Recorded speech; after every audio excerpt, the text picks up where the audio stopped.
Hare Krishna, Namaste. As I was returning from India, my mind went on comparing my journey and the journey that's explained in the scriptures returning to the spiritual world. I came up with at least a 15-16 of comparison, starting with desire. For one to travel within this world, to any part of this world, one must have a desire to go to that place. Everything else comes next. I have a desire to go to America, then I come here. If no desire, I will not even take any steps. Similarly, for one to travel out of this world to the spiritual world, first thing that is needed in Krishna consciousness is to have a desire to go to Krishna. If that is not in place, then I will not take any steps towards that. The second point of comparison is tickets.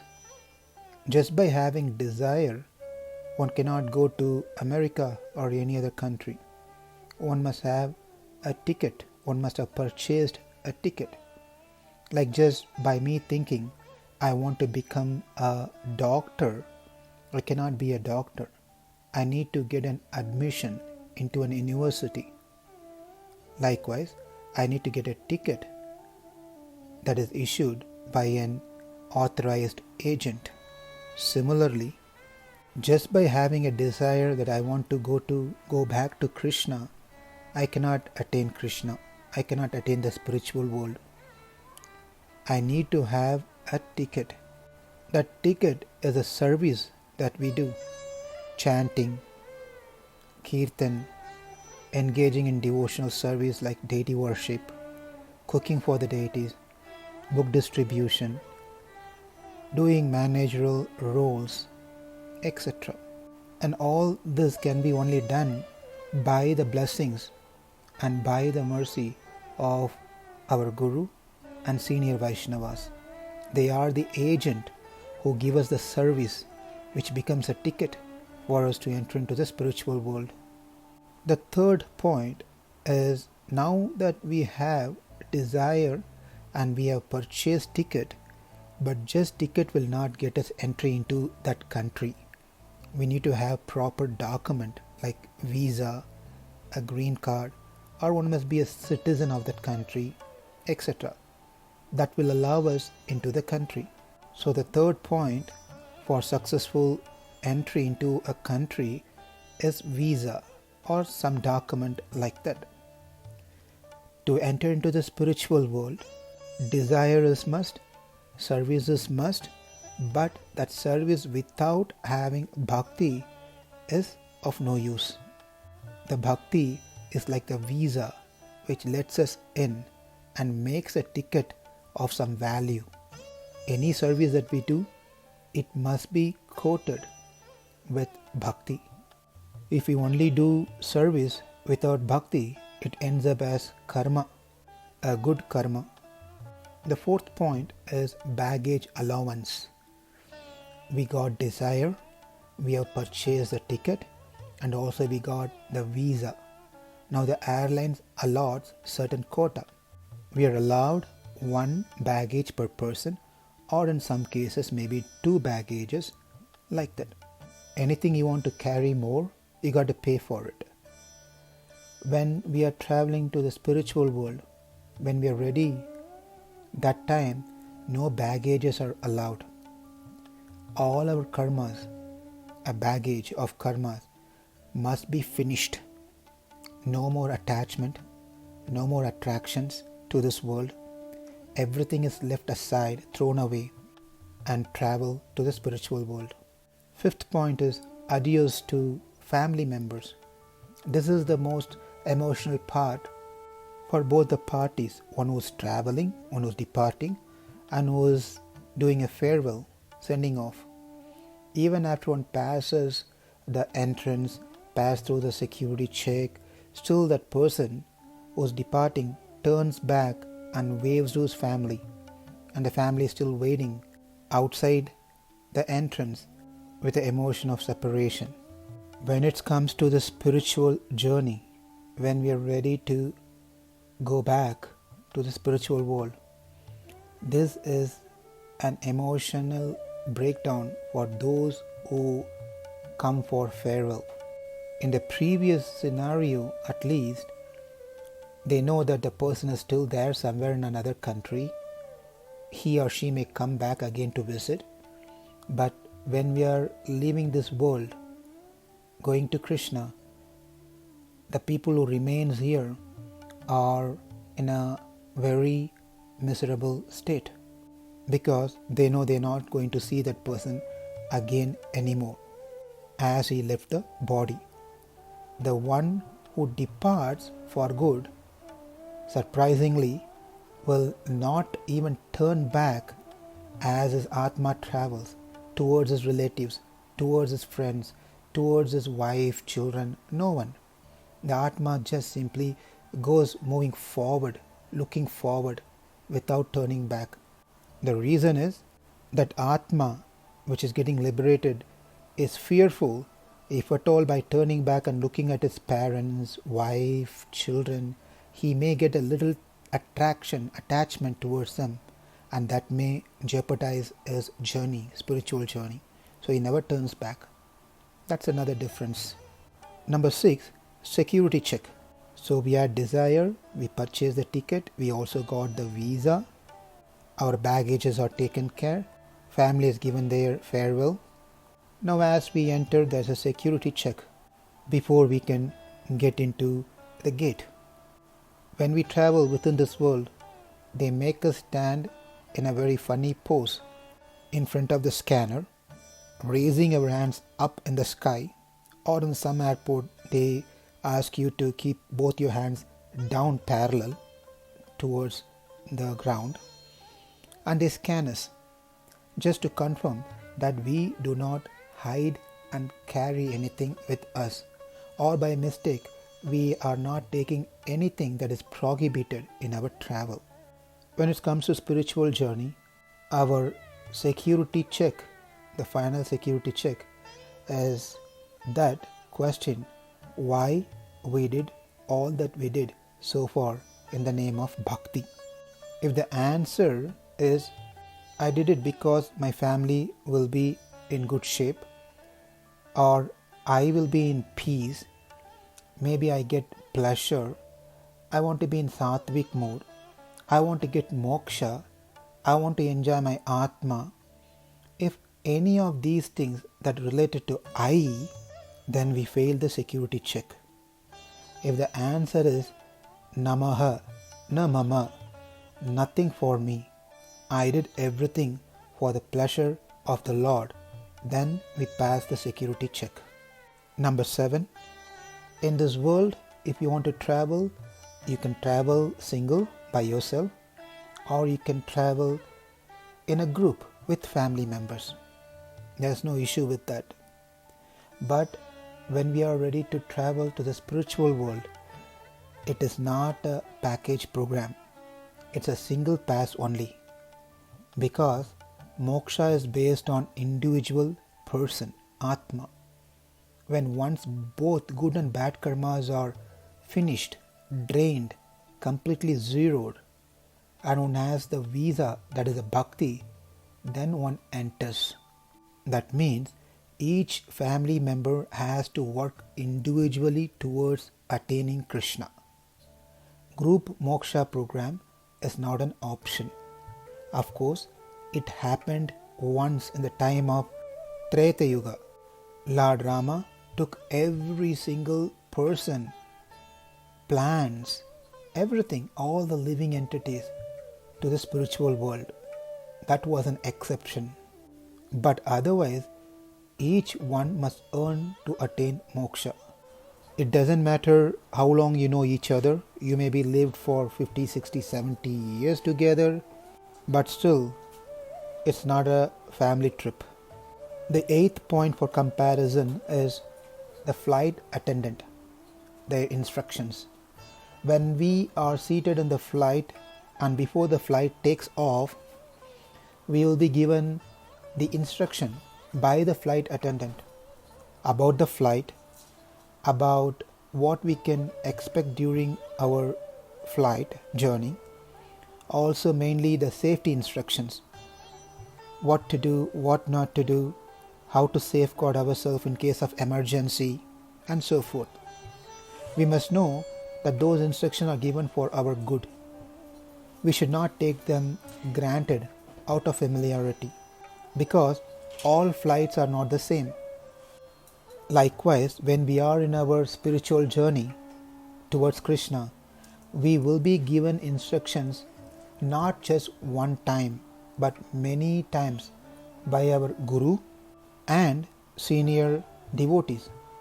Unlike how we usually don't pay much attention to the flight attendant's instructions, here we must pay full attention to these good advices and try to sincerely follow those advices given by the devotees. Second point on this one is, it is quite obvious when we are given instruction by the flight attendant. That means there are possible unexpected things may happen in our journey, as nothing is under our control. Similarly, just because we are Krishna consciousness, we are devotees, we are initiated, doesn't mean there will be no humps in our life, no pits in our life. Therefore, the instructions given by our Guru plays a major role, how we deal such situation, how to continue our spiritual journey without getting disturbed in any kind of situations and events happens in our life. Another point on the same topic is one of the instructions that we receive from the attendant to keep the seat belt fastened as much as possible. Likewise, as we are practicing devotees, we must always stay fastened with the association of the devotees, irrespective of how great we are devotionally. They are like the seat belt who will protect us from falling down. Another well-known instruction that we receive from the attendant is, save yourself, put your mask first before you can attend to someone else. Likewise, we are ourselves drowning in the ocean of material existence in samsara. Before we can save others, save ourselves so we can save many after that. The ninth comparison is the entertainment, the food, drinks, etc. While traveling, we will be given royal treatment periodically. We can watch different movies, listen to songs. We'll be provided with varieties of drinks, timely food, snacks, etc. Likewise, when we do good spiritually, we will be given respect, honor, and we get name, fame, prestige. Though these things come, one has to choose to take them or not, to dwell on them or not. Whatever they offer in the flight is not mandatory that we have to accept everything. We can reject. Likewise, we have to be very careful when the side benefits comes along with practice of Krishna consciousness, not to get attached to those things. Rather, we can say no thanks.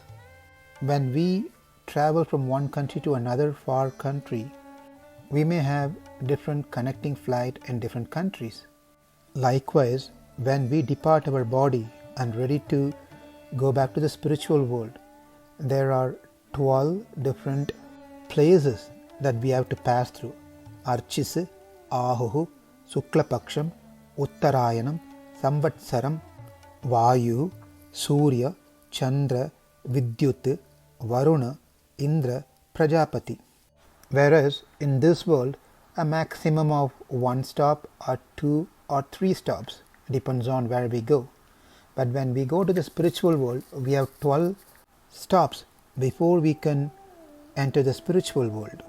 That leads us to the 11th comparison, traveling time. Generally, if you are traveling between US and India, it takes somewhere around 18 to 22 hours.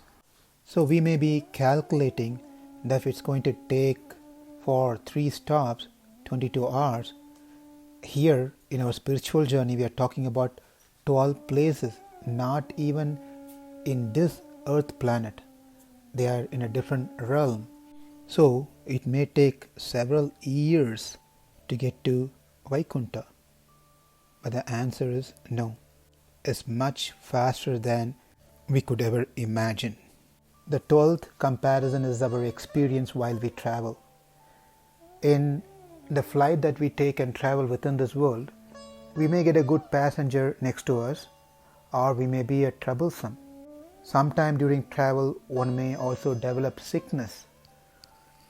There are chances that flight may get delayed or even get cancelled. And there is always a tension whether we will get our baggage, whether we'll be able to get the connecting flight, etc. Whereas in our spiritual journey back to Krishna, we travel by ourselves. No one accompanies us, and the journey itself very pleasurable, very welcoming. No one falls sick. The 13th comparison is the return possibility. When we travel here, we can always return back to where we started. As long as we had visa, we stay in that place. If not, we have to return back. Whereas when we attain the spiritual world, there is no question of returning back, unless it's the Lord's desire to send us down for some services. Therefore, there is no need to be fearful of returning to this samsara. Number 14, customs declaration. In the port of entry, we have to declare a form if we have anything valuable, if anything which is more than $10,000, then we have to declare those items. Likewise, a person who is entering to the spiritual world need to declare himself two things: Akinchanyam, Ananyagatitvam. Akinchanya means that I don't have anything as credit other than your shelter, other than you. I don't have anyone else to give moksha, to save me, other than you, Krishna. So therefore we declare to Krishna, you are the mean and you are the goal. You are the only shelter. I have nothing valuable in me. That's one point. Second point is, we all have a valuable thing within us, that is Paramatma. Unfortunately, we cannot declare that in customs. They won't value it, they won't understand. But we all know, we all have a valuable, the most valuable person, Krishna, within our heart. Number 15, when we go to our destination from wherever we are coming from, when we reach our destination, we go there and continue the same program of getting into pains and pleasures, hunger, thirst, etc. All sort of different karmas. Whereas when we return back to Krishna in the spiritual world, there is no more pains, no more hunger, no more thirst, no more sins. All our desires get fulfilled. All we'll have there is unlimited ananda, bliss in serving Sri Krishna. One other point just strike my thought is, when we purchase ticket, we have options whether we want to buy an economy or a business class or a first class, things like that. Based on what we pay, we get seat accordingly.